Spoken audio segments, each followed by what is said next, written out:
Hello दोस्तों, education group 3.0 में आपका स्वागत है। तो दोस्तों, आज की इस वीडियो क्लास में हम लोग देखेंगे प्लेटफॉर्म का रेलवे गणित 2600 प्लस में सेट नंबर 28 को। और दोस्तों, सेट नंबर 27 का जो सवाल बच गया था लाइन की कटने की वजह से, उसको दोस्तों अगले वीडियो में उसको कवर कर लेंगे या किसी दिन डाउट क्लास रखकर इसको कवर कर लेंगे। तो चलिए दोस्तों, आज की इस वीडियो क्लास को स्टार्ट करते हैं बिना कुछ देरी किए। तो आज के लिए हमारा पहला प्रश्न है, निम्नलिखित को हल करें। 1 के पावर क्यू प्लस 2 के पावर क्यू प्लस 3 के पावर क्यू प्लस करते करते 8 के पावर क्यू के पूरे के पावर -5/2 है। तो इसका मान ज्ञात करना है। तो दोस्तों, हम जानते हैं कि 1 का क्यू प्लस का 2 का क्यू प्लस का 3 का क्यू, ऐसे करते करते अगर n का क्यू रहेगा तो इसका योग जो होता है वो योग होता है n इंटू का n प्लस 1/2 का होल स्क्वायर। ठीक है, यहाँ से कितना तक दिया है? यहाँ से दिया है 1 से लेकर 8 तक का। तो इसका जो कितना हो जाएगा? जो हो जाएगा 8 इंटू का 8 प्लस का 1/2 के पावर 2। तो यहाँ से ये हो जाएगा 2 चौके 8 और ये 8 और 1 9, यानी कि 9 चौके 36 के पावर 2। और इसका जो दिया है पावर पूरे का वो दिया है माइनस का 5/2 दिया है। ठीक है, तो यहाँ से ये हो जाएगा 36 के पावर 2, यानी कि स्क्वायर इंटू लिख सकते हैं -5/2। तो ये 2 से 2 कैंसिल आउट हो गया और ये हो जाएगा 6 का स्क्वायर, यानी कि 36 होता है। तो 6 का स्क्वायर 2 इंटू का ये हो जाएगा माइनस का 5। यहाँ से मारा जाएगा 6 के पावर माइनस का 5 दूनी 10। इसलिए ऑप्शन नंबर सी को हम लोग टिक करेंगे। अगला प्रश्न है, एक कार का क्रय मूल्य 1,50,000 रुपये था।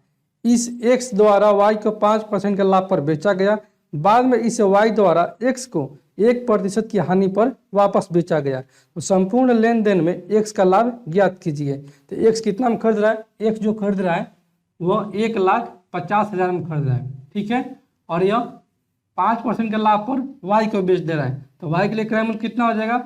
y के लिए क्रय मूल्य हो जाएगा 1,50,000 का 105%। ठीक है, यहाँ से 2 जीरो कैंसिल आउट और यहाँ से हो जाएगा 15 5 75 और ये 15, 2 0 और बच जाएगा। यहाँ से ये हो जाएगा 1,57,500। तो x कितना लाभ हो रहा है? x खरीद रहा है 1,50,000 में और y की बेच दे रहा है 5% के लाभ हो रहे हैं कि 1,57,500 रुपये के ऊपर। तो x को जो लाभ हो रहा है वो लाभ हो रहा है यहाँ से 7,500 रुपये का। ठीक है, फिर आगे क्या बोल रहा है कि इस y द्वारा x को 1% की हानि पर वापस बेचा गया, यानी कि y द्वारा x को बेचा गया 1% की हानि पर, यानी कि x अब कितना खरीद रहा है? x अब खरीद रहा है y से 1,57,500 पर 1% की हानि पर, यानी कि ये खरीद रहा है 99% पर।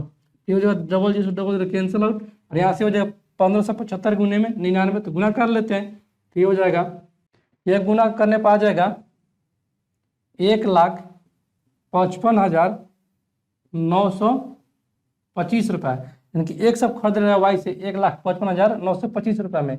लेकिन x कितने में वस्तु खरीदा था? वो खरीदा 1,50,000 में, यानी कि यहाँ पर इसको हानि हो जा रहा है। कैसे हानि कितना का हो रहा है? ये हानि हो जा रहा है 5,925 रुपये का, यानी कि यहाँ से लॉस हो जा रहा है 5,925 रुपये में। तो बोल रहे हैं कि पूरे लेन देन में एक तो कितने रुपए का लाभ हुआ? यहाँ से लाभ कितना हुआ है? 7,500 रुपये का, और यहाँ पर लॉस हो जा रहा है 5,925 रुपये का। कैसे हो जाएगा? पूरे लेन देन में प्रॉफिट इसका ये हो जाएगा 7,500 माइनस का हो जाएगा 5,925 रुपया। ऐसे एक घट के कितना हो जाएगा कि 100 में से 25 जाएगा तो हो जाएगा 75, और ये 14 में से 9 हो जाएगा तो ये हो जाएगा 5, और ये 6 में से 5 जाएगा 1, यानी कि 1,575 रुपये का x को पूरे लेन देन में लाभ हो रहा है। इसलिए ऑप्शन नंबर डी को हम लोग टिक करेंगे। अगला प्रश्न है, उस समय सूर्य का उन्नयन कोण कितना होगा जब खंभे की छाया की लंबाई इसके ऊंचाई के बराबर होगा?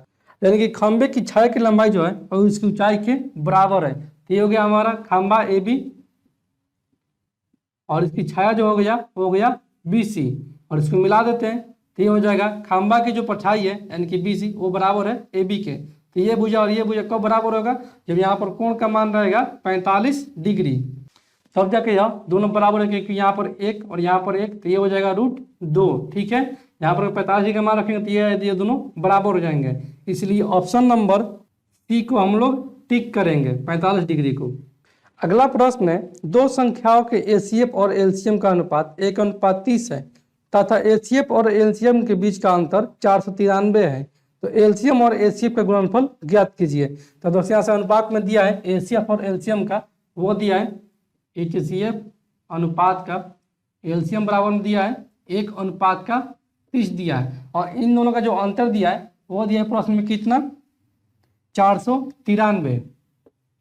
जैसे अनुपात में कितना अंतर हो जाएगा, ये हो जाएगा 30 और 1 का अंतर 29, क्योंकि 29 का मान जो दिया है वो दिया है 493। तो एक बराबर कितना हो जाएगा, एक बराबर हो जाएगा 493 बटा में 29, तो ये कट जाएगा दोस्तों कितना बार में, ये कट जाएगा 17 बार में। एक का मान जब आ गया 17, तो यहाँ से एचसीएफ कितना आ जाएगा, एचसीएफ यहाँ से हो जाएगा 17 और एलसीएम कितना आ जाएगा, ये 17 तिया 51 यानी कि 510। तो इन दोनों का गुणनफल पूछा है तो गुणनफल निकाल देंगे, यानी कि एलसीएम और एचसीएफ का जो गुणनफल हो जाएगा वो हो जाएगा 17 × 0, यानी कि यहाँ से 0 बढ़ जाएगा, 17 एकम 17 के साथ हासिल 1, 17 पाँचे 85 और 1 86, यानी कि 86 से 70 हो जाएगा एलसीएम और एचसीएफ का गुणनफल। इसलिए ऑप्शन नंबर सी को हम लोग टिक करेंगे।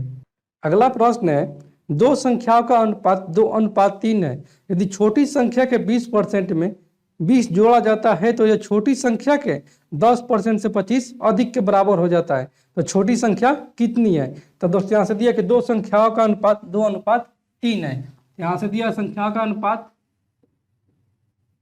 वह दिया है 2:3, जिसमें कि बोला है छोटी संख्या के 20% में, तो छोटी संख्या कौन सी है, वह है 2, क्योंकि 2 है छोटा, तो ये छोटी संख्या हो जाएगा, यानी कि 2x के 20% में 20 जोड़ा जाता है, यानी कि प्लस का 20 जोड़ा जाता है, तो यह छोटी संख्या के यानी कि 2x के 10%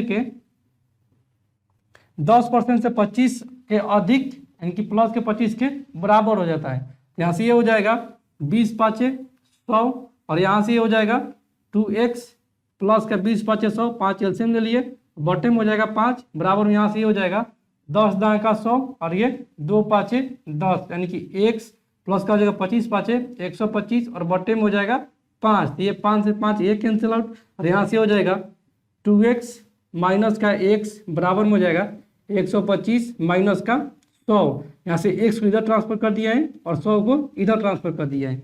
यहाँ से हो जाएगा 2x माइनस x, यानी कि x बराबर में आ जाएगा 25। तो हमसे पूछा क्या है, पूछा है कि छोटी संख्या कितनी है, तो छोटी संख्या कितना है 2x है, कि छोटी संख्या जो हो जाएगी वो हो जाएगी 25 गुने में 2, यानी कि 50 छोटी संख्या है। इसलिए ऑप्शन नंबर, दोस्तों यहाँ पर तो ये छोटी संख्या जो है यहाँ पर कुछ तो कुछ गड़बड़ है जरूर, क्योंकि यहाँ छोटी संख्या के फिर बुलाए और फिर छोटी संख्या पूछा है, तो छोटी संख्या तो हो जाएगा 50, लेकिन यहाँ पर तो 50 ऑप्शन में नहीं है। कि यहाँ से कहते हैं छोटी संख्या के 10% के 25 अधिक के बराबर हो जाते हैं, यानी कि यहाँ से अगर बड़ी संख्या करते हैं तो ये हो जाएगा 2x इंटू का 20 बटा में 100 प्लस का 20, और बराबर में करते हैं बड़ी संख्या का 10% से 25 अधिक है, बड़ी संख्या कितना हो जाएगा 3x का 10% से 25 अधिक के बराबर है, तो ये हो जाएगा 20 पाँचे 100, फिर यहाँ से एलसीएम ले लेंगे तो 2x प्लस का 20 पाँचे 100, और बटे में ये हो जाएगा 5, और ये हो जाएगा 10 दाएँ का 100, यहाँ से 10 एलसीएम लेंगे, यहाँ से ये हो जाएगा 3x प्लस का 25 गुने 10, यानी कि 250, बटे में ये हो जाएगा 10, ये कर जाएगा 5 दूनी 10, ये भागा में इधर आएगा तो हो जाएगा गुना में, तो ये हो जाएगा 2 दूनी 4x प्लस का 200, बराबर में ये हो जाएगा 3x प्लस का 250, तो 3x को इधर ट्रांसफर करेंगे और 200 को इधर ट्रांसफर करेंगे, तो ये हो जाएगा 4x माइनस का 3x, यानी कि x बराबर में हो जाएगा 250 में से 2 से जाएगा, ये हो जाएगा 50। तो छोटी संख्या पूछा है, तो छोटी संख्या कितना है 2x है, तो छोटी संख्या जो हो जाएगा वो हो जाएगा 50 दूनी 100, और बड़ी संख्या हो जाएगा 50 तिहाई 150। तो छोटी संख्या पूछा तो यहाँ से 100 हो जाएगा, यानी कि यहाँ पर क्वेश्चन जो गलती किया है वो किया है यहाँ पर, यहाँ छोटी संख्या के 10% है, छोटी संख्या जो है यहाँ पर बड़ी संख्या होना चाहिए, तब जाके हमारी छोटी संख्या आ जाएगा 100। इसलिए ऑप्शन नंबर सी को हम लोग टिक करेंगे, अगर यहाँ पर बड़ी संख्या दिया रहेगा तो, नहीं तो अगर ऐसे जो सवाल जो दिया है तो उसमें 50 छोटी संख्या हो जाएगा। अगला प्रश्न है, किसी सम अष्टभुज का प्रत्येक अंतःकोण 135 डिग्री है तो अष्टभुज के बहिष्ठ कोण का मान ज्ञात कीजिए। तो दोस्तों हम लोग जानते हैं कि किसी भी बहुभुज का अंतःकोण और बहिष्ठ कोण का योग जो होता है वो होता है 180 डिग्री, यानी कि ए प्लस बी का जो मान होता है वो होता है 180 डिग्री। ए क्या है? ए है अंतःकोण और बी क्या है? बी है बाह्य कोण। ठीक है, इन का जो होता है 180 डिग्री, जिसमें कि दिया है प्रत्येक अंतःकोण 135 डिग्री है, यानी कि अंतःकोण ए का मान दिया 135 डिग्री प्लस क्या कर देंगे बी बराबर में 180 डिग्री। जैसे बाह्य कोण यानी कि बी बराबर में आ जाएगा 180 माइनस का 135 डिग्री, ये हो जाएगा 35 5 40 और 40 100, यानी कि बहिष्ठ कोण का जो मान जो है वो है 45 डिग्री। इसलिए ऑप्शन नंबर ए को हम लोग टिक करेंगे। अगला प्रश्न है, यदि एक संख्या के आधे का 1/4 25 है तो उस संख्या का 20% कितना होगा। तो दोस्तों यहाँ से मान लीजिए कि वो संख्या जो है वो है 80, क्योंकि जब वो संख्या हो जाएगा 80 ये हमारे अनुसार मानने पर तब बोला है कि उस संख्या के आधे के यानी कि 80 के आधा से कितना हो जाएगा 40, इस आधे के 1/4 का 25 है, यानी कि इसका 1/4 तो ये हो जाएगा 1/4 तो ये हो जाएगा 10, और इस 10 का मान जो दिया है वो दिया है 25, यहाँ से 1 बराबर में हो जाएगा 25/10 तो ये हो जाएगा 5 25 और ये 5 दूनी 10, तो संख्या कितना मान है 80 मान है। जैसे 80 बराबर में कितना हो जाएगा, ये हो जाएगा 5/2 गुने में 80, तो ये कर जाएगा 40 बार में, और ये 40 5 कितना होता है 200 होता है। तो फिर आगे बोला है कि उस संख्या का 20% कितना होगा, क्योंकि 200 का 20% कितना होगा तो निकाल देंगे। 200 का 20% अगर निकालेंगे तो कितना हो जाएगा दोस्तों, ये हो जाएगा 2 2 कैंसिल आउट और ये 20 दूनी 40, संख्या के 20% 40 है, इसलिए ऑप्शन नंबर सी को हम लोग टिक करेंगे। अगला प्रश्न है, निम्नलिखित को हल करें। यहाँ से दिया 243 का स्क्वायर 243 के स्क्वायर को लिख सकते हैं 243 गुने 243, फिर भागा में 27 का स्क्वायर यानी किसको लिख सकते हैं 27 इंटू का 27, फिर गुना में 16 और फिर भागा में है 8, तो ये हो जाएगा 8 दूनी 16 और ये हो जाएगा 9 तिया 27 और ये 9 दूनी 18 6 9 7 63 और ये 27 27 से कैंसिल आउट और ये हो जाएगा 3 8 24 और 3 एकम 3, यानी कि 81 गुने 2 कितना हो जाएगा, ये हो जाएगा 162, इसलिए ऑप्शन नंबर सी को हम लोग टिक करेंगे। अगला प्रश्न है, वह छोटी से छोटी पूर्ण वर्ग संख्या ज्ञात कीजिए जिसे 12,519 में जोड़ने पर एक पूर्ण वर्ग संख्या प्राप्त होगी। तो दोस्तों यहाँ से पूछा है वो छोटी से छोटी संख्या और पूर्ण वर्ग संख्या, कहीं ना कहीं हमको वर्गमूल ज्ञात करना होगा, तो यहाँ से ज्ञात कर लेंगे 12,519 का वर्गमूल ज्ञात कर लेंगे, तो हो जाएगा 12,519, तो दो के पेयर में हो जाएगा, तो ये हो जाएगा 1 एकम 1, यहाँ से उतरा कितना 25 और ये हो गया 1 और 1 2, यहाँ से ये जाएगा एक बार में, तो ये हो जाएगा 21, यहाँ से उतर जाएगा 4 और यहाँ से हो जाएगा 1 9 और यहाँ से हो जाएगा 1 और 1 2, यानी कि 22, ये कितना बार में जाएगा, ये जाएगा 2 बार में, क्योंकि 2 बार में अगर जाता है तो 2 दूनी 4 और ये 2 दूनी 4 और 2 दूनी 4, क्योंकि हमको जोड़ना है तो 12 संख्या हमको लेना पड़ेगा, तो ये हो जाएगा 4 में से 9 नहीं जाएगा, 14 में से 9 जाएगा, तो ये हो जाएगा 5 और ये 3 में से 1 जाएगा, तो ये हो जाएगा 2, उनके 25 को अगर जोड़ देंगे इस संख्या में तो यह एक पूर्ण वर्ग बन जाएगा, और 25 जो है ये पूर्ण वर्ग संख्या है क्योंकि 5 का स्क्वायर है 25 है, यहाँ से आंसर हमारा जो हो जाएगा वो हो जाएगा ऑप्शन नंबर सी। अगला प्रश्न है, किसी परीक्षा में पास होने के लिए मापदंड 40% है, परीक्षा में शामिल 9 परीक्षार्थियों में से 4 फेल हुए हैं और शेष को 80%, 55%, 52%, 66% और 81% अंक प्राप्त हुए हैं, तो प्राप्त प्रतिशत अंकों की माध्यिका किसके बराबर होगी। तो माध्यिका बराबर हम जानते हैं कि माध्यिका जब निकालना होता है तो जो संख्या दिया रहता है उसको हम बढ़ते क्रम में लिखते हैं, और जो बीचों बीच वाली संख्या होता है वही होता है माध्यिका। जैसे दिया है कितना दोस्तों 9 छात्र जिसमें 4 छात्र फेल हो गया है, और पास होने के न्यूनतम प्रतिशत अंक जो है वो 40% है, यानी कि जो 4 छात्रों का जो प्रतिशत अंक है वो है 40% से कम, यहाँ से हो जाएगा 1%, दूसरा का परसेंट, तीसरा का और चौथा स्टूडेंट, ठीक है। फिर पांचवा कौन सा हो जाएगा, तो पांचवा हो जाएगा इसमें से 52%, फिर हो जाएगा 55%, उसके बाद हो जाएगा 66%, फिर हो जाएगा 80% और 81%। तो माध्यिका पूछा, तो माध्यिका होते बीचों बीच वाली संख्या, तो यहाँ से हो जाएगा 1 2 3 4, ये 4 इधर कट गया और ये 1 2 3 4 ये इधर कट गया, क्योंकि माध्यिका जो है वो है 52%। माध्यिका बराबर में कितना आ जाएगा, वह हो जाएगा 52%। इसलिए ऑप्शन नंबर बी को हम लोग टिक करेंगे। अगला प्रश्न है, एक हॉल का फर्श आयताकार है और इसकी लंबाई 30 मीटर है और चौड़ाई 24 मीटर है। इसे ढकने के लिए 6 मीटर बाई 4 मीटर आकार के कितने कारपोटों की आवश्यकता होगी। तो दोस्तों यहाँ से कारपोटों की संख्या पूछा है, तो यहाँ से हो जाएगा कारपोटों की संख्या बराबर में कारपेटों की संख्या बराबर में हो जाएगा आयत का क्षेत्रफल, आयत का क्षेत्रफल और बटे में हो जाएगा कितना बाई कितना का है, ढकने वाले आयताकार कारपेटों की क्षेत्रफल, यानी कि यहां से हो जाएगा ढकने वाले कारपेटों की क्षेत्रफल। जैसे आज कितना दिया लंबाई, वह दिया 30 मीटर और चौड़ाई दिया है 24 मीटर, इनके 30 गुने में हो जाएगा 24 और बटे में हो जाएगा ढकने वाला कितना है, लंबाई चौड़ाई वो है 6 मीटर और 4 मीटर, इनके यहाँ से हो जाएगा बटे में 6 गुने में 4, तो ये हो जाएगा 6 चौके 24 कैंसिल आउट, यहाँ से हो जाएगा कारपेटों की संख्या वो हो जाएगा 30। इसलिए ऑप्शन नंबर डी को हम लोग टिक करेंगे। अगला प्रश्न है, एबीसी एक समबाहु त्रिभुज है और ओ इसके परिवृत्त का केंद्र है। यदि त्रिभुज की भुजा 6 सेंटीमीटर है तो कोण बी ओ सी का माप क्या होगा। तो दोस्तों यहाँ से कोण पूछा है, तो यहाँ से भुजा का कोई मान्य नहीं है, क्योंकि यहाँ पर कोण पूछा है और समबाहु त्रिभुज का जो प्रत्येक कोण होता है वो होता है 60 डिग्री का। तो यहाँ से ये हो जाएगा, कोई एबीसी समबाहु त्रिभुज बना लेते हैं पहले हम लोग। ये एबीसी हमारा एक समबाहु त्रिभुज हो गया, ये ए हो गया, ये बी हो गया और ये सी हो गया, जिसमें कि बोला है ओ इसके परिवृत्त का केंद्र है। इनकी परिवृत्त यानी कि ये जो है त्रिभुज ये वृत्त का अंदर है, तो ये हो जाएगा वृत्त और इसके अंदर हो जाएगा ये, और ये हो जाएगा मान लीजिए हमारा वो केंद्र है, त्रिभुज एबीसी के परिवृत्त का केंद्र है। तो यहाँ से ये हो जाएगा ए 60 डिग्री, बी भी हो जाएगा 60 डिग्री और सी भी हो जाएगा 60 डिग्री। समबाहु त्रिभुज का प्रत्येक कोण 60 डिग्री का होता है। ये पूछा है ओ वाला, कि इसको मानते कि यहाँ से ये वाला कोण पूछा है, ठीक है। तो यहाँ से ये हो जाएगा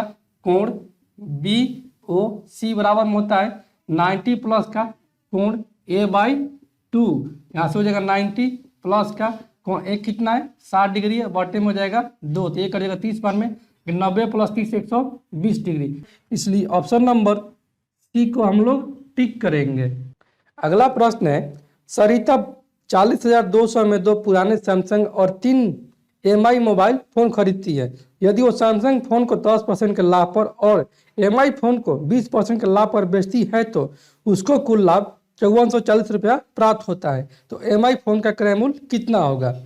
यहाँ से मान लेंगे कि एक सैमसंग मोबाइल फोन का जो मूल्य है वह है 100 रुपया, यानी कि एक सैमसंग मोबाइल का जो मूल्य है वो है 100 रुपया। तो 2 ठो है सैमसंग मोबाइल, तो 2 ठो सैमसंग मोबाइल का मूल्य कितना हो जाएगा, ये हो जाएगा 2x रुपया। जब 2x हो गया, 2 सैमसंग मोबाइल का मूल्य हो गया 2x, तो कितना हो जाएगा एमआई फोन का मूल्य, वो हो जाएगा टोटल है 40,200 रुपया, ठीक है। इसमें से होगा 2 सैमसंग मोबाइल का फोन का मूल्य होगा 2x, तो एमआई का हो जाएगा 40,200 माइनस का 2x, ठीक है। जिसमें कि आगे बोल रहा है कि सैमसंग फोन पर 10% का लाभ कमाता है, क्योंकि 2x का और 10% का लाभ कमा रहा है। यहाँ से क्यों लाभ निकालेंगे और फिर प्लस क्या करेंगे, क्योंकि दोनों का है जो टोटल लाभ वो है 5640 रुपया। एमआई पर कितना लाभ कमा रहा है, एमआई पर लाभ कमा रहा है 20% का, तो क्या हो जाएगा 40,200 माइनस का 2x का 20% बराबर में कितना हो जाएगा, ये हो जाएगा 5640 रुपया। यहाँ से ये दोस्तों हो जाएगा 10 दाएं का 100 और ये 2 पाँचे 10, यानी कि 1 बटा में 5 यहाँ से आ जाएगा और ये हो जाएगा 20 पाँचे 100, यानी कि 1 बटा 5 यहाँ से आ जाएगा। तो प्लस में हो जाएगा 40,200 माइनस का 2x बटे में हो जाएगा 5 बराबर में हो जाएगा 5640। यहाँ से 5 एलसीएम हो जाएगा, यहाँ से हो जाएगा x प्लस का 40,200 माइनस का 2x बराबर में हो जाएगा 5640 इंटू का हो जाएगा 5, क्योंकि ये भागा में उधर जाएगा तो हो जाएगा गुना में, तो ये हो जाएगा -2x प्लस का x इनके माइनस का x बराबर में हो जाएगा गुना पर 0 5 के 20 के 0 हासिल 2 6 5 30 2 32 के 2 हासिल 3 5 25 और 3 28 और ये हो जाएगा माइनस का 40,200। ठीक है, तो यहाँ से ये कितना हो जाएगा दोस्तों, माइनस का x बराबर में हो जाएगा 40 से 200 में से अगर घटाएंगे 28,200 तो ये हो जाएगा 00 फिर 0 और ये 10 10 में से 8 जाएगा 2 और ये 3 3 में से 2 जाएगा 1, यानी कि यहाँ से x का जो मान आ जाएगा 12,000 रुपया। तो एम आई का मूल्य कितना माने 40,200 माइनस का 2x, ये हो जाएगा एम आई का मूल्य बराबर में 40,200 माइनस का 2x यानी कि 12 दूनी 24,000।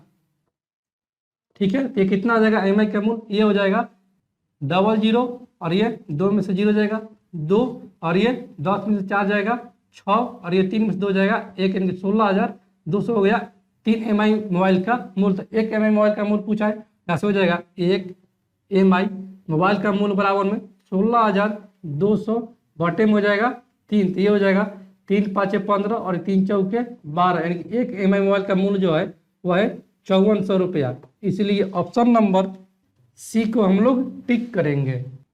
अगला प्रश्न है, यदि 9 के पावर m गुने 3 के पावर 5 गुने 27 के पावर 3 बट्टा में 3 गुने 81 के पावर 4 बराबर में 3 के पावर 9 है तो m का मान ज्ञात कीजिए। तो दोस्तों यहाँ से दिया है कि 9 के पावर m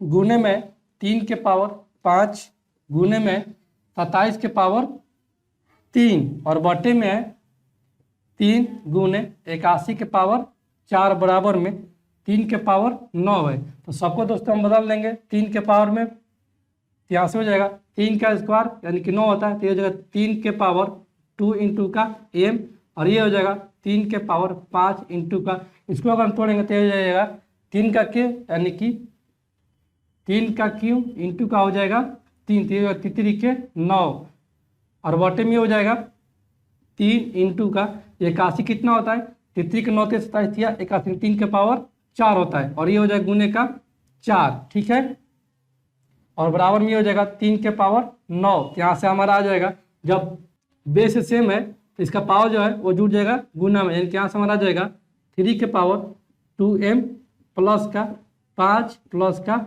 9 और ये हो जाएगा बट्टा में 3 के पावर 1 और चौचौ को 16 3 के पावर 17 बराबर में यहाँ से 3 के पावर 9। यहाँ से हमारा आ जाएगा जब इसको ऊपर लेकर जाएंगे तो हो जाएगा घट जाएगा, यानी कि 3 के पावर 2m प्लस का 9 5 14 और माइनस का हो जाएगा 17 बराबर में 3 के पावर 9। यहाँ से जब बेस सेम है और बराबर में तो यहाँ से बेस कट देगा, केवल बच जाएगा ऊपर का पावर में 2m माइनस का हो जाएगा 3 बराबर में 9। यहाँ से 2m बराबर कितना आ जाएगा, ये हो जाएगा 9 और 3 12। यहाँ से m का मान जो हो जाएगा वो हो जाएगा 6। इसलिए ऑप्शन नंबर डी को हम लोग टिक करेंगे।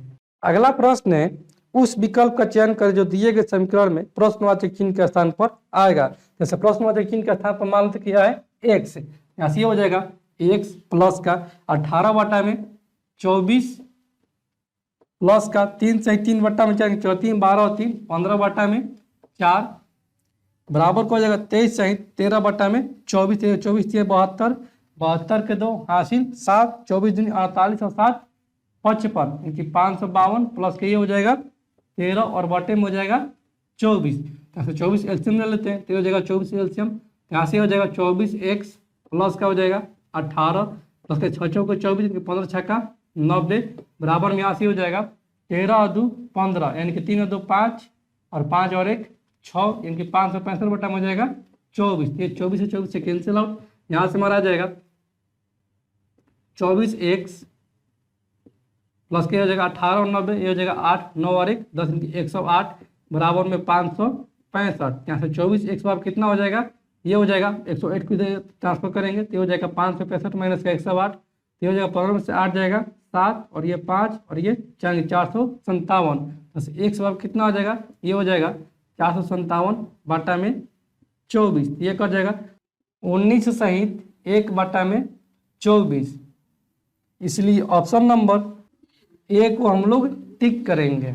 अगला प्रश्न है, हल करें। यहाँ से दिया 49 प्लस का 1331 49 प्लस का 1331 31 भागा में है 121 माइनस का 72 और माइनस का 5, यहाँ से ये हो जाएगा 11 अगर है यहाँ 121 और 11 इंटू 121 1331 होता है, और ये 11 अगर यहाँ 121 और यहाँ से ये हो जाएगा 49 प्लस का 11 माइनस का 72 माइनस का 5, यानी कि हो जाएगा माइनस का 77। तो ये हो जाएगा 9 और 1 10, 4 5 और 1 6 माइनस का 77, यहाँ से माइनस का हो जाएगा 17। इसलिए ऑप्शन नंबर बी को हम लोग टिक करेंगे। अगला प्रश्न है, चावल के मूल्य में 25% की वृद्धि हुई, ऐसे में एक परिवार को अपना खर्च पूर्ववत बनाए रखने के लिए चावल की खपत में कितनी प्रतिशत की कमी करनी चाहिए। इसका सूत्र हम लोग बतलाए थे पिछले वीडियो में। क्या हो जाएगा, प्रतिशत कमी बराबर में कितना की वृद्धि कर रहा है 25% की, क्योंकि 25 बटा में हो जाएगा 125 इंटू का हो जाएगा 100, तो हो जाएगा 25 पाँच 125 और ये 20 पाँच 100, यानी कि 20% की उसको अपने खपत में कमी करनी होगी। इसलिए ऑप्शन नंबर ए को हम लोग टिक करेंगे। अगला प्रश्न है, यदि रूट 54 प्लस का रूट 150 बराबर में 19.60 है तो रूट 216 प्लस का रूट 96 का मान क्या होगा। दशमलव के एक स्थान तक उत्तर दे। तो दोस्तों यहाँ से दिया कि रूट 54 प्लस का दिया है, रूट का 150 इसका मान जो दिया है वह दिया 19.60। तो रूट 54 कितना लिख सकते हैं, इसको लिख सकते हैं 9 छक्के 54, यहाँ से हो जाएगा 9 गुने में 6 अंडर रूट में प्लस किसको लिख सकते हैं हम कितना, इसको लिख सकते हैं 25 छक्का 150, यानी कि अंडर रूट का 25 इंटू का हो जाएगा 6 बराबर में 19.60। यहाँ से हो जाएगा 9 का वर्गमूल 3 रूट 6 प्लस क्या हो जाएगा 25 का वर्गमूल 5 और रूट का हो जाएगा 6 बराबर में 19.60। तो ये हो जाएगा 5 और 3 8 रूट 6 बराबर में हो जाएगा 19.60। ऐसे रूट 6 का मान कितना आ जाएगा, ये आ जाएगा 19.60 और बटे में हो जाएगा 8। तो हमसे पूछा गया है रूट 216, यानी रूट 216 प्लस का पूछा गया रूट 96 का मान। तो यहाँ से हो जाएगा रूट 216 को लिख सकते हैं हम लोग 36 गुना में 6, यानी 36 का वर्गमूल 6 और रूट 6 प्लस के हो जाएगा 16 छक्के 96, तो 16 का वर्गमूल होता है 4। तो यहाँ से हो जाएगा 4 रूट का 6, तो ये हो जाएगा 6 और 4 10 रूट 6। तो यहाँ से रूट 6 का मान कितना है 19.60 बटा में 8। यहाँ से ये हो जाएगा 10 इंटू का 19.60 बटा में हो जाएगा 8। ठीक है, यहाँ से 10 को गुना करेंगे तो यहाँ से ये हो जाएगा 196 बटे में हो जाएगा 8। ये दोस्तों कितना मान हो जाएगा, ये हो जाएगा 8 दूनी 16 3 36, तो ये हो जाएगा 8 चौके 32 4 8 5 24.5। इसलिए ऑप्शन नंबर ए को हम लोग टिक करेंगे। अगला प्रश्न है, 45 किलोमीटर प्रति घंटा की चाल से चलने वाली एक बस उसी दिशा में 150 मीटर आगे चल रहे ट्रक को 30 सेकंड में पार करती है। तो उसके आगे क्या, आगे तो कुछ दिया ही नहीं है। देखते हैं सोल्यूशन में क्या दिया है। सोल्यूशन में दिया कि आगे ट्रक की चाल कितनी होगी, इनकी ट्रक की चाल यहाँ से ज्ञात करना है।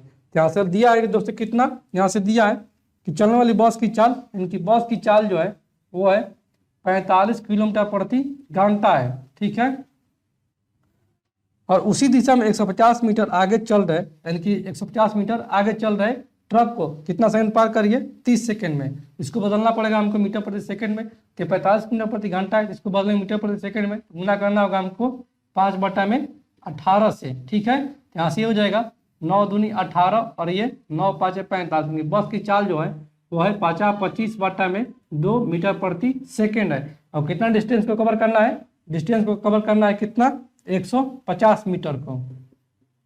और कितना टाइम दे रहा है, टाइम इसको लग रहा है पार करने में 30 सेकेंड। और उसी दिशा में इनका रिलेटिव कितना दे रहा है ट्रक और बस का, ये हो जाएगा इन दोनों का अंतर, यानी कि माइनस, ये हो जाएगा 25 बटा में 2 माइनस का x बराबर में डिस्टेंस कितना है 150 और बटे में टाइम 30 सेकेंड। ये हो जाएगा 25 बटा में 2 माइनस x और ये कर जाएगा 30 5 150। क्या हम लिख सकते हैं 25 बटा में 2 और माइनस को इधर लेकर आएंगे 5 को, तो हो जाएगा माइनस का 5 बराबर में माइनस x को इधर ट्रांसफर करेंगे तो हो जाएगा प्लस का x। यहाँ से आ जाएगा 2 एलसीएम की 5 गुण 10, तो ये जो 25 में 10 जाएगा 15, तो 15 बटा में 2 बराबर में हो जाएगा x मीटर प्रति सेकंड, यानी कि ट्रक की चाल है 15/2 मीटर प्रति सेकंड में, लेकिन आंसर में दिया है किलोमीटर प्रति घंटा में, इसको बदल लेंगे, यानी कि x बराबर में यहाँ से आ जाएगा 15/2 इंटू का मीटर प्रति सेकंड से अगर किलोमीटर प्रति घंटा में जाएगा तो इसको गुना करना पड़ेगा 18/5 से, तो ये हो जाएगा 2 9 18 और ये 5 जाए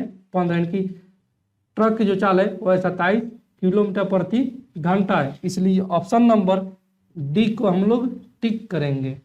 अगला प्रश्न है, PQ एक ऐसे वृत्त का व्यास है जिसको केंद्र O है, यदि वृत्त पर एक बिंदु R स्थित है और कोण RPO बराबर में 42 डिग्री है तो कोण RQP का माप ज्ञात कीजिए। तो दोस्तों यहाँ पर हम लोग बना लेंगे एक तो वृत्त, ये हो गया हमारा एक तो वृत्त जिसमें कि दिया है PQ ऐसे वृत्त का व्यास है, ये हो गया PQ हमारा एक व्यास, ये हो गया P और ये हो गया Q जिसका केंद्र कितना है O है, ठीक है। और R एक ऐसे बिंदु स्थित है, तो मान लो कि R यहाँ पर स्थित है, इसको मिलाते हैं, ठीक है। और RPO का मान दिया है 42 डिग्री, RPO इसका जो मान दिया है वह दिया है 42 डिग्री। तुमसे पूछा गया है RQP का मान, RQP का मान पूछा गया है। तो दोस्तों हम जानते हैं कि वृत्त के व्यास द्वारा वृत्त के परिधि पर जो बना कोण होता है वो होता है 90 डिग्री का, ये हो जाएगा 90 डिग्री। और दोस्तों हम जानते हैं कि त्रिभुज के तीनों कोण का जो होता है 180 डिग्री, ये कोण कितना हो जाएगा, कोण RQP बराबर में हो जाएगा 180 डिग्री और माइनस का हो जाएगा 42 प्लस का 90, ये हो जाएगा 2 9 4 13 132 डिग्री, ये हो जाएगा 32 और 8 40, 40 और 40 100, यानी कि ये हो जाएगा 48 डिग्री कोण RQP का माप, इसलिए ऑप्शन नंबर बी को हम लोग टिक करेंगे। अगला प्रश्न है, यदि साइन 3a माइनस 20 डिग्री बराबर में है कॉस 20 डिग्री माइनस का 3b है तो a माइनस बी का माप ज्ञात कीजिए। तो दोस्तों ऐसा जब भी सवाल दिया रहेगा तो मतलब है कि साइन बराबर में cos थीटा का रहेगा तो दोनों थीटा का जो 90 डिग्री के बराबर हो जाएगा, जैसे कितना थीटा का जगह पर 3a माइनस का है 20 डिग्री और प्लस का इधर कितना है cos थीटा की जगह पर 20 डिग्री माइनस का है 3b बराबर में ये हो जाएगा 90 डिग्री के, ये हो जाएगा 3a माइनस का 3b और ये हो जाएगा माइनस के 20 प्लस का 20, ये कैंसिल आउट, बराबर में यहाँ से जाएगा 90 डिग्री।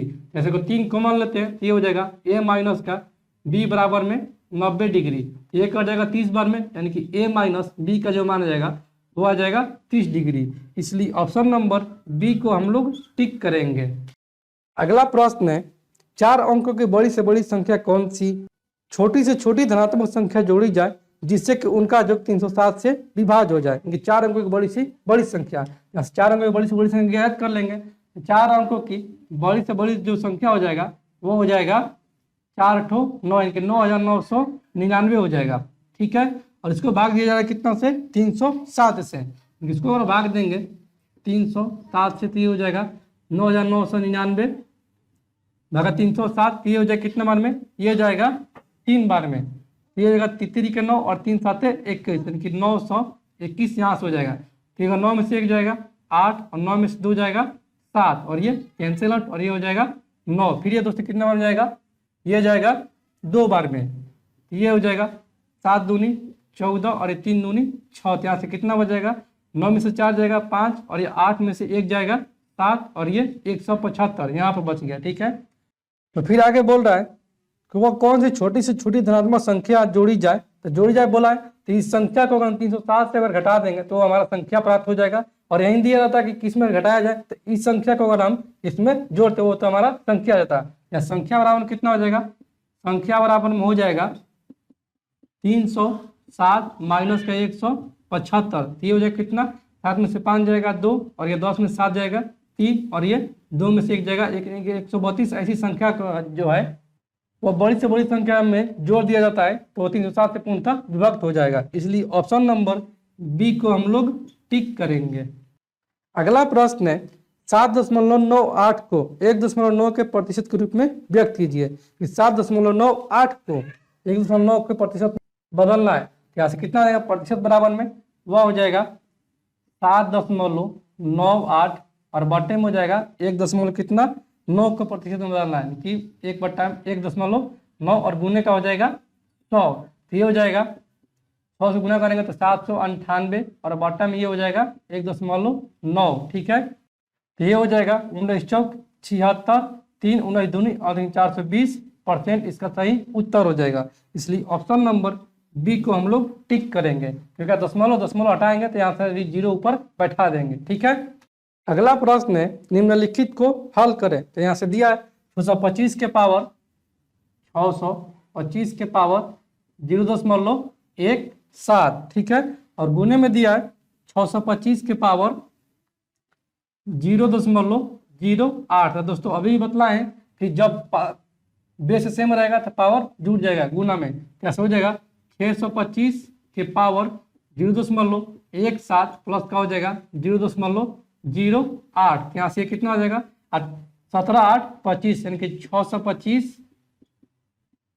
के पावर 0.25। यहाँ से हो जाएगा 0.2 पर कितना लिख सकते हैं, इसको लिख सकते हैं हम लोग 1/4। ठीक है, ये इसका मान हो जाएगा। यहाँ से हो जाएगा 625 कितना लिख सकते हैं, इसको लिख सकते हैं 5 के पावर 4, यानी कि 5 के पावर 4 इंटू का हो जाएगा 1/4। तो 4 से 4 कैंसिल आउट, यानी कि इसका सही उत्तर हो जाएगा 5। इसलिए ऑप्शन नंबर डी को हम लोग टिक करेंगे। अगला प्रश्न है धारा की चाल 3 किलोमीटर प्रति घंटा है और शांत जल में एक आदमी के तैरने की चाल 5 किलोमीटर प्रति घंटा है। धारा प्रवाह की दिशा में 26 किलोमीटर तैरने के लिए आदमी द्वारा कितना समय लिया जाएगा, कि धारा की दिशा में बोला है। तो धारा की दिशा में जो हो जाएगा चाल, रिलेटिव चाल, वो हो जाएगा दोनों का योग। तो यहाँ से हो जाएगा 3 किलोमीटर प्रति घंटा और 5 किलोमीटर प्रति घंटा, यानी कि 8 किलोमीटर प्रति घंटा बराबर में डिस्टेंस कितना है, इसको दूरी तय करना है 26 किलोमीटर, और इसी को जितना टाइम लगेगा उसको टाइम पूछा है। यहाँ से टी बराबर हो जाएगा 26/8। ये हो जाएगा 4 दूनी 8 और ये 13 दूनी 26। यहाँ से टाइम कितना हो जाएगा, ये हो जाएगा 4 3 12, इनके 3 साइड 1/4 घंटा। इसलिए ऑप्शन नंबर बी को हम लोग टिक करेंगे।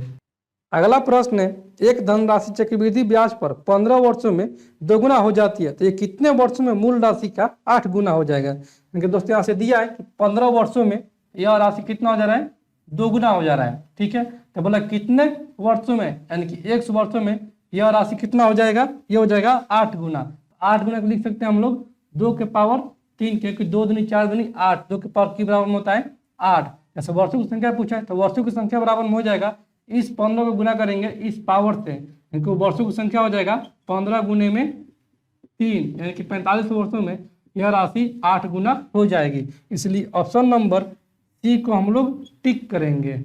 अगला प्रश्न है एक किसी काम को 60 दिन में पूर्ण कर सकता है, उसने 15 दिन काम किया और शेष काम को बी ने 30 दिन में पूर्ण किया। यदि वे मिलकर काम करते हैं तो कार्य कितने दिन में पूर्ण होगा। एक किसी काम को कर रहा है 60 दिनों में, एक काम कर रहा है 60 दिनों में, कितने दिन तक काम किया, वह काम किया 15 दिन तक। एक काम किया 15 दिन तक, एक काम करना इसको 60 दिन तक। कैसे हो जाएगा 15/60, 3 हो जाएगा 1/4, यानी 4 में एक हिसाब कर दिया ए, तो कितना हिस्सा बच गया, शेष जो बच गया हिस्सा वो बच गया 3/4। और इसी 3/4 को काम कर रहा है बी, वह 30 दिनों में कर रहा है। 3/4 काम को बी कर रहा है 30 दिनों में, तो एक भाग को कितना करेगा, तो एक हो जाएगा 10 × 30, एक भाग को ये पूरा करेगा 40 दिनों में। यहाँ से आ गया बी का, क्योंकि एक कर रहा है 60 दिन में और बी कर रहा है कितना, यह करे टोटल काम को 40 दिनों में। यहाँ से एलसीएम होगा इन दोनों का टोटल कार्य, यानी कि यहाँ से हो जाएगा 120 एलसीएम। तो एक करेगा, एक की क्षमता 2 और बी की क्षमता आ जाएगा 3, तो दोनों साथ मिलकर कर रहे हैं, तो हो जाएगा एक दिन में कर रहे हैं 3 और 2 5 यूनिट, क्योंकि 5 यूनिट करना है और काम कितना करना है 120 यूनिट। यहाँ से एक बराबर हो जाएगा 24 × 5 120, दोनों मिलकर इस पूरे कार्य को समाप्त कर देंगे 24 दिनों में। इसलिए ऑप्शन नंबर सी को हम लोग टिक करेंगे। अगला प्रश्न है 21 सेंटीमीटर भुजा वाले एक वर्ग के भीतर निर्मित किए जा सकने वाले बृहत्तम वृत्त के क्षेत्रफल ज्ञात कीजिए। तो दोस्तों यहाँ से दिया कि 21 सेंटीमीटर भुजा वाले एक वर्ग के भीतर, यहाँ से हो गया हमारा एक तो वर्ग जिसकी भुजा जो है वो है 21 सेंटीमीटर, ये सब हो जाएगा 21 सेंटीमीटर। और इसके भीतर बृहत्तम वृत्त का ये हो जाएगा वृत्त। यहाँ से अगर वृत्त का अगर व्यास देखेंगे तो वृत्त का व्यास कितना हो जाएगा, ये हो जाएगा, ये टोटल दूरी यहाँ से यहाँ तक 21 सेंटीमीटर। यहाँ से ये कितना हो जाएगा 21 सेंटीमीटर। यहाँ से त्रिज्या कितना हो जाएगा वृत्त का, ये हो जाएगा 21/2 सेंटीमीटर का। ठीक है, यहाँ से वृत्त का एरिया पूछा, यहाँ से वृत्त का क्षेत्रफल बराबर में पाई आर स्क्वायर। पाई का मान 22/7 इंटू आर का 21/2 इंटू का हो जाएगा 21/2। ये कट जाएगा 7 21 और ये 11 दूनी 22 और ये हो जाएगा 11 33 33 इंटू का 21 और बट्टे में हो जाएगा 2। यहाँ से इसका मान हो जाएगा 33 से कम 33 के 3 हासिल 3 33 दूनी 66 66 और 3 69 की 693/2। तो ये हो जाएगा 3 दूनी 6 4 दूनी 8 1 और ये 6 दूनी 12 1 5 दूनी 10 346.5। इसलिए ऑप्शन नंबर डी को हम लोग टिक करेंगे। अगला प्रश्न है निम्नलिखित को हल करें। यहाँ से दिया 11 प्लस का 11 11 प्लस का 11 फिर भागा में दिया है 11 प्लस का 11 इंटू का 11 माइनस का 11। ये दोस्तों कट जाएगा एक बार में। यहाँ से हो जाएगा 11 प्लस का 1 प्लस का 11 गरिया 121 माइनस का हो जाएगा 11। तो माइनस का 11 प्लस का 11 ये कैंसिल आउट और यहाँ से 121 प्लस का 1 यानी कि 122। इसलिए ऑप्शन नंबर बी को हम लोग टिक करेंगे। अगला प्रश्न है यदि cos के पावर 4 थीटा माइनस के साइन के पावर 4 थीटा बराबर 2/3 है तो 1 माइनस का 2 साइन स्क्वायर थीटा का मान ज्ञात कीजिए। तो दोस्तों यहाँ से दिया है कि cos के पावर 4 थीटा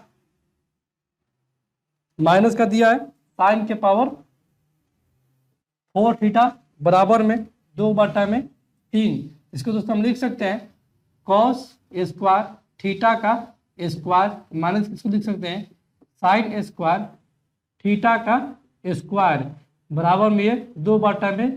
तो ये हो जाएगा ए स्क्वायर माइनस का बी स्क्वायर। तो ए स्क्वायर माइनस बी स्क्वायर बराबर में होता है ए प्लस बी इंटू का ए माइनस बी। तो ये हो जाएगा cos स्क्वायर थीटा प्लस का साइन स्क्वायर थीटा और ये हो जाएगा इंटू का cos स्क्वायर थीटा माइनस का साइन स्क्वायर थीटा बराबर में हो जाएगा 2/3। तो cos स्क्वायर थीटा प्लस का साइन स्क्वायर थीटा बराबर में होता है 1। यहाँ से हो गया इसका मान 1। यहाँ से हमारा आ जाएगा cos स्क्वायर थीटा माइनस का साइन स्क्वायर थीटा का मान हो जाएगा 2/3। तो दोस्तों इसको हम बदल सकते हैं cos स्क्वायर थीटा को। ये होता है cos स्क्वायर थीटा प्लस का साइन स्क्वायर थीटा बराबर में होता है 1। यहाँ से ये हो जाएगा साइन स्क्वायर थीटा को इधर ट्रांसफर करेंगे तो ये हो जाएगा cos स्क्वायर थीटा बराबर में 1 माइनस का साइन स्क्वायर थीटा। यहाँ से cos स्क्वायर थीटा की जगह पर लिख सकते हैं हम लोग 1 माइनस का साइन स्क्वायर थीटा और ये हो जाएगा माइनस का साइन स्क्वायर थीटा बराबर में 2/3। यहाँ से हो जाएगा 1 और minus sine square theta minus का साइन स्क्वायर थीटा इनकी माइनस का 2 साइन स्क्वायर थीटा बराबर में आ जाएगा 2/3। इसलिए ऑप्शन नंबर बी को हम लोग टिक करेंगे।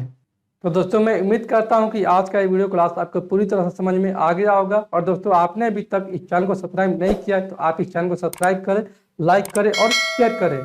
तो चलिए दोस्तों आज की इस वीडियो क्लास को यहीं पर एंड करते हैं और फिर मिलते हैं अगले सेट में। तब तक के लिए धन्यवाद दोस्तों।